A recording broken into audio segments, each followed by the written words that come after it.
7, Prince Harry and Meghan Markle. This whole situation honestly feels less like a royal exit and more like a slow motion fallout that nobody fully understood at the start. Because if you go back to when Harry and Meghan left, the story sounded simple. They wanted privacy, they wanted peace, they wanted out of the system. Fair enough. But then look at what actually happened after that. They moved to California and suddenly we got interviews, documentaries, podcasts, a memoir, like way more public exposure than when they were actually in the royal family. And I'm not even saying that as hate, it's just a fact. The whole we want privacy narrative didn't match the moves that followed. It felt more like they wanted control over the spotlight, not necessarily less of it.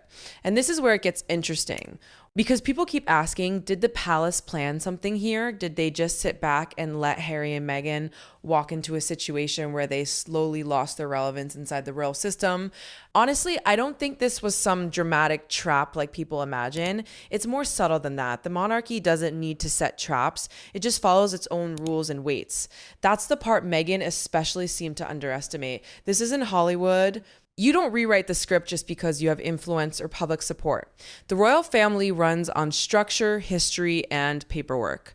It's boring on the surface, but that's exactly why it's powerful. You either fit into it or you don't. Take the whole situation with Archie's birth. That should have been a clean, traditional royal moment, but instead there were small things that fell off. The birth certificate detail, for example, Meghan's name being listed as Her Royal Highness, the Duchess of Sussex, instead of her actual name, that raised eyebrows. Because even Princess Diana and Catherine, Princess of Wales, didn't have that kind of change, so naturally people started asking questions. Now, is that proof of anything shady? No. But in a system like the monarchy, even small deviations matter. The whole thing runs on consistency. When something looks different, it stands out immediately. Then there was the way Archie's birth itself was handled.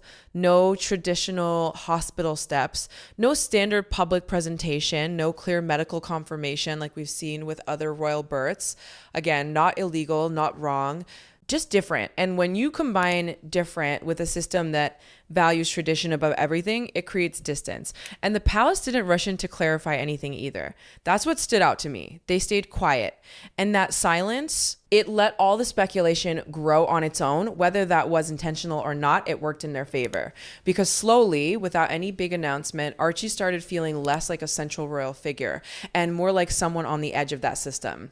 Then comes Lilibet. And this is where things got even more detached. Born in California, announced through a press release instead of the usual royal protocol, it didn't feel like a royal birth at all. It felt like a celebrity announcement. And again, I'm not saying that's wrong, but it shows the shift. Even the name Lilibet caused tension. That name wasn't just a cute tribute. It was deeply personal to Queen Elizabeth II. And from what came out later, it didn't seem like the palace was fully on board with that decision. That move alone created a weird kind of distance instead of connection. And when you look at all of this together, it doesn't feel like one big dramatic moment. It feels like a series of small choices that slowly pushed Harry and Meghan further away from the royal system, while the palace just kept doing what it always does, staying consistent, staying quiet, and letting the structure speak for itself. And then you get into the part that people don't talk about enough, the rules, not the dramatic stuff, not the interviews, not the Netflix deals, just the actual system that's been in place for over a century. Back in 1917, King George V basically set the tone for how royal titles work. And this wasn't some random guideline. It was designed to control who gets to be royal and who doesn't. The rule is simple on paper, but strict in reality. Not everyone in the family automatically gets titles or status. It depends on position, proximity to the monarch, and recognition by the system itself. And that last part is key. Recognition isn't automatic. It's granted. So when Harry and Meghan stepped away from royal duties, they didn't just leave a job. They stepped out of that recognition system. And once you're outside, getting back in isn't just about public support or popularity. It's about whether the institution accepts you again. Now look at Archie and Lilibet through that lens. Technically, yes, they're part of the bloodline. Nobody's denying that. But being in the bloodline and being an active part of the monarchy are two very different things. And that gap is where things start getting complicated. The baptism situation is a perfect example. In royal terms, a christening isn't just a family event. It's tied to the Church of England, which the monarch actually leads. So when Lilibet's ceremony happened privately in California instead of within that system, it didn't carry the same weight. Again, not wrong, just not aligned with tradition. And when things don't align with tradition, the palace doesn't argue. They just don't validate it the same way. That's their move every time. No big statements, no drama, just quiet distance. Then comes the security issue, which honestly might be one of the biggest turning points. Harry pushed hard for the same level of protection he had before. And from his perspective, it makes sense. He's still a high profile figure. His family is known worldwide and there are real risks. But from the UK government and palace side, the answer was pretty straightforward. If you're not a working royal, you don't get taxpayer funded security. That's it. No exceptions. And this decision has a ripple effect that a lot of people miss because security isn't just about safety. It determines access. It determines whether you can attend events, where you can stay, how you move. Without that level of protection, being part of official royal life becomes almost impossible.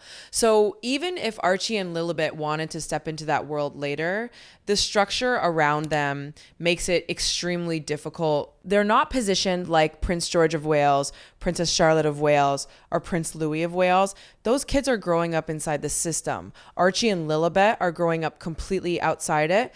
And the longer that gap exists, the harder it is to bridge. Then there's Prince William, because right now, a lot of this is still under King Charles III. And Charles, for the most part, has kept things relatively measured.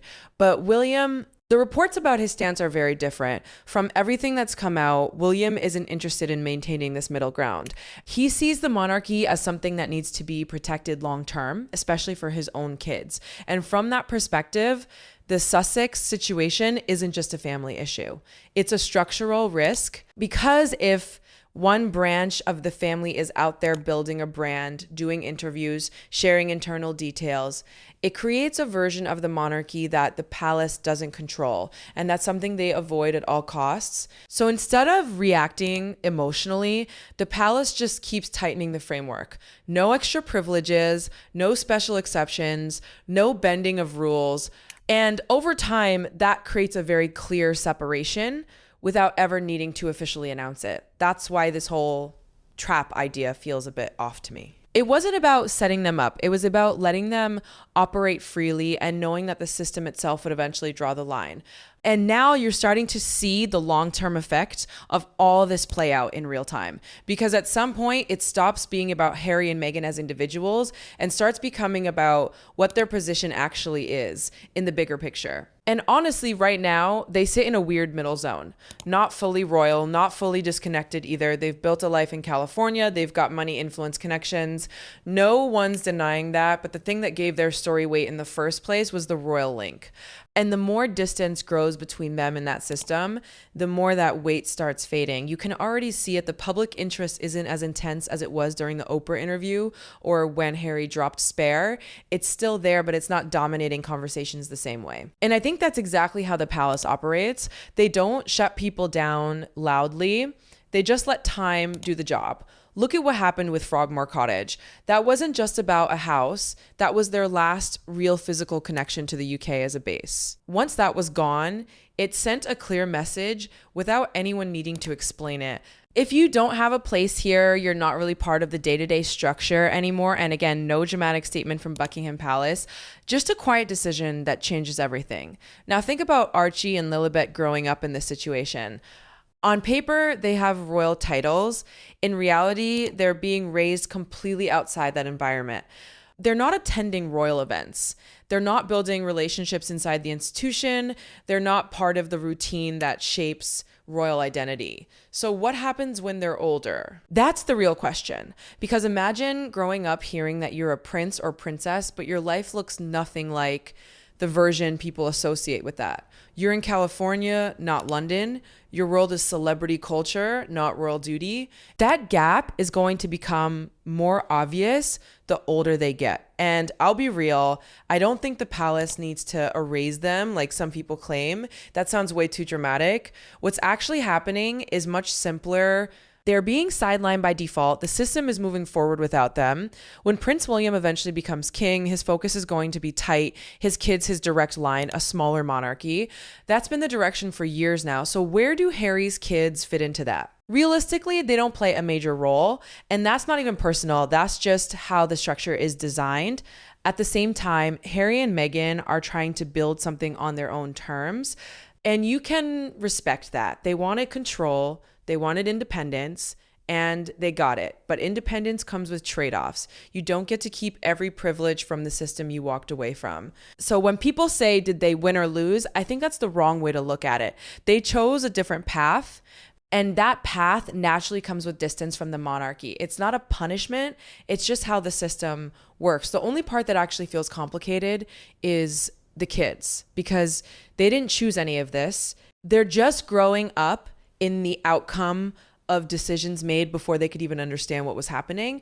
And years from now, that's where the real story might come out. Not from interviews or documentaries, but from how Archie and Lilibet see it themselves. Whether they feel grateful for the freedom or curious about what they missed, that's something no palace rule or PR strategy can control.